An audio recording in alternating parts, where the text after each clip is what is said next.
Halo semuanya, pernahkah kalian mendengar berita tentang rumah yang tiba-tiba tertimbun tanah dari lereng? Atau jalan yang tertutup dari material longsor setelah hujan deras? Peristiwa tersebut dikenal sebagai tanah longsor, salah satu bencana alam yang sering terjadi di Indonesia, terutama di daerah perbukitan di pegunungan.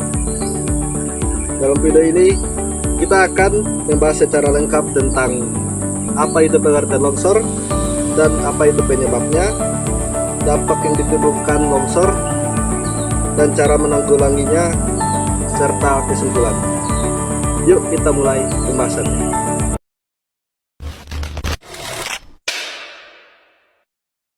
Pemirsa, hujan deras yang terus mengguyur kawasan Siang kali ini kami awali dari peristiwa longsor yang terjadi di Lumajang, Jawa Timur. 3 orang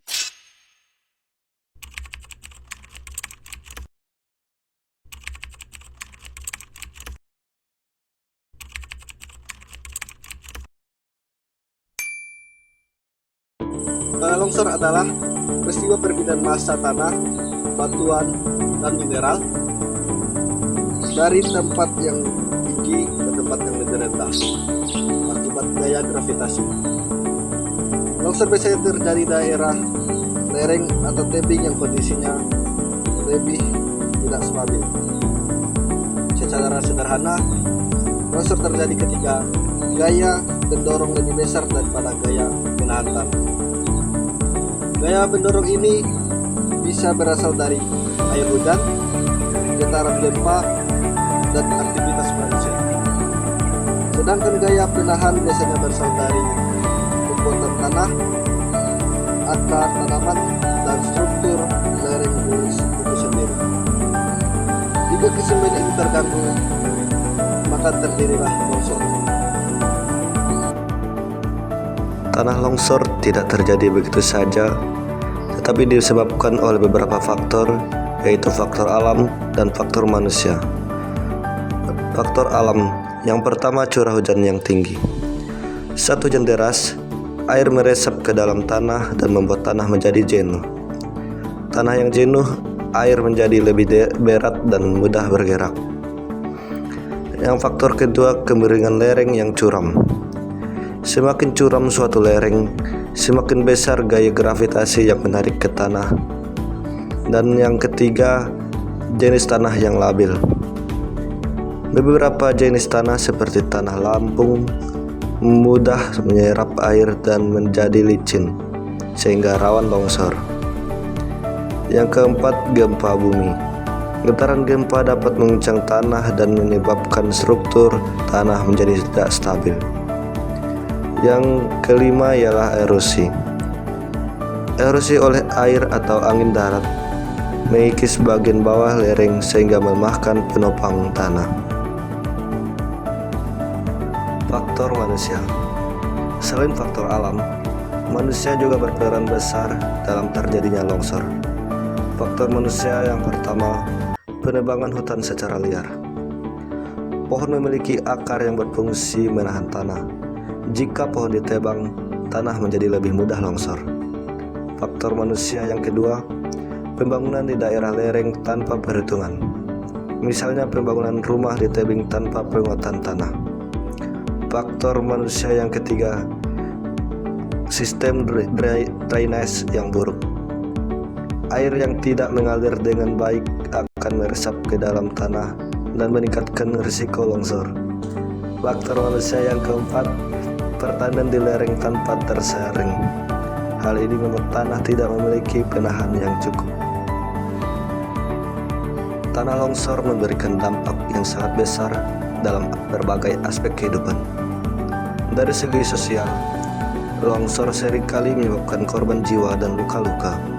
Banyak masyarakat yang kehilangan tempat tinggal karena rumah mereka tertimbun atau rusak akibat material longsor. Selain itu, peristiwa ini juga menimbulkan trauma psikologis, terutama bagi korban yang selamat, karena mereka harus menghadapi kehilangan dan rasa takut akan kejadian serupa di masa depan. Dari segi ekonomi, dampak longsor tidak kalah besar, Kerusakan rumah, fasilitas umum, jalan, dan jembatan menyebabkan kerugian material yang sangat besar.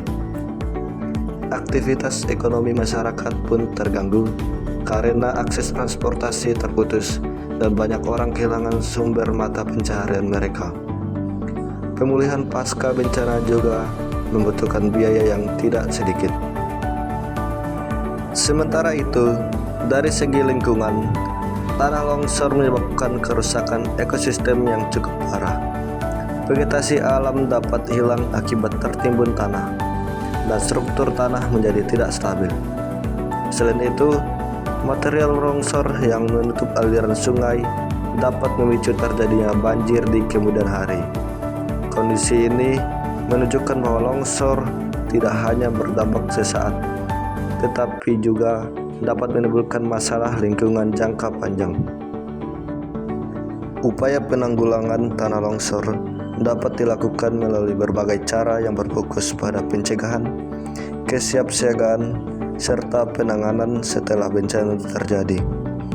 Dalam tahap pencegahan, penting bagi kita untuk menjaga kelestarian lingkungan, salah satunya dengan melakukan reboisasi atau penanaman kembali pohon di daerah yang gundul.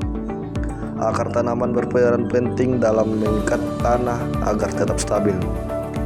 Selain itu, pengolahan tanah di daerah lereng sebaiknya dilakukan dengan sistem terasering untuk mengurangi kemiringan tanah dan memperkecil risiko longsor.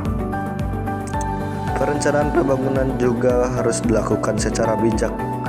Pembangunan di daerah rawan longsor sebaiknya dihindari atau harus disertai dengan perhitungan teknis yang matang, seperti pembangunan dinding penahan tanah dan sistem drainase yang baik agar air tidak menggenang atau meresap secara berlebihan ke dalam tanah.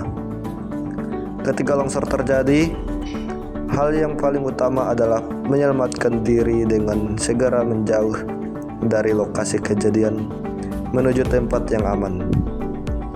Masyarakat diharapkan tetap tenang dan mengikuti arahan dari petugas agar proses evakuasi berjalan dengan lancar. Setelah longsor terjadi, langkah selanjutnya adalah melakukan pembersihan material longsor, memperbaiki lingkungan yang rusak, serta memberikan bantuan kepada korban. Rehabilitas dan rekonstruksi menjadi tahap penting untuk memulihkan kondisi seperti semula. Dengan adanya upaya yang terencana dan kesadaran bersama, risiko dan dampak tanah longsor dapat dikurangi secara signifikan. Dapat kita simpulkan dari pembahasan tadi bahwa tanah longsor adalah bencana alam yang terjadi akibat kombinasi faktor alam dan faktor manusia. Dampak yang sangat besar mulai dari korban jiwa, kerugian ekonomi, hingga kerusakan lingkungan. Oleh karena itu, kita harus lebih peduli terhadap lingkungan dengan cara menjaga hutan, tidak merusak alam, dan bijak dalam pembangunan.